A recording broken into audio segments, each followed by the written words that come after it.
बहु संकट दे गति करुच्ची। ओडिया भाषा को बंचाई रखा हेले प्रथमतः आपको डिजिटालाइज करने दरकार आ पिलामानंकु तृणमूल स्तर सरकार प्रचेषार ओडिया भाषा प्रति आगभर केमती हेबे से माने ता प्रति यत्नशील हवा दरकार। प्रति स्कूल रे शिक्षक मान यत्नशील हवा दरकार। या सरकार को आपन किछ निवेदन करिवे? निवेदन तो निश्चित आम ओडिया आम गर्व कहीं सरकार लंबा समय धरिक आलोचना कर फलप्रद सेमती सरकार कौन निश्चित अलग कथा कि सरकार मुख्य अभिमुख्य रहा दरकार जे आम ओडिया ओडिशार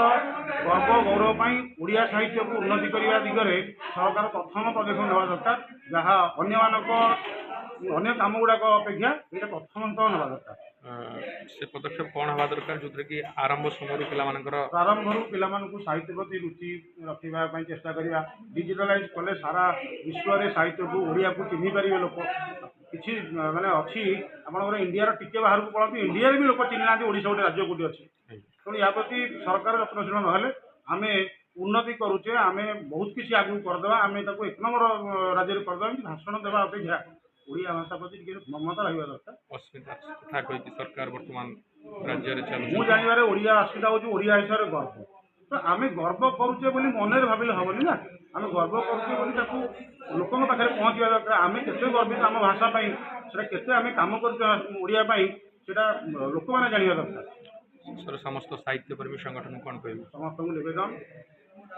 माँ मातृभूमि को भूलु ना मातृभाषा को भूलु माँ मातृभूमि को जो भूल से जीवन को आगे जापर जो निज परिचय ओडिया भाव में निज आसवा कथा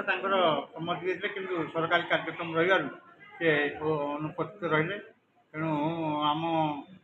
परवर्ती समय आम जोगाजोग कर अन्य फंक्शन डाकिया आम जड़े साहित्य संगठक हिसाब से वर्तमान जो सरकार अच्छा अस्मितार सरकार भाषा साहित्य संस्कृति प्रति केते ध्यान दौरान से वर्तमान भाषा साहित्य संस्कृति प्रति तो निश्चय ध्यान दे जेहेतु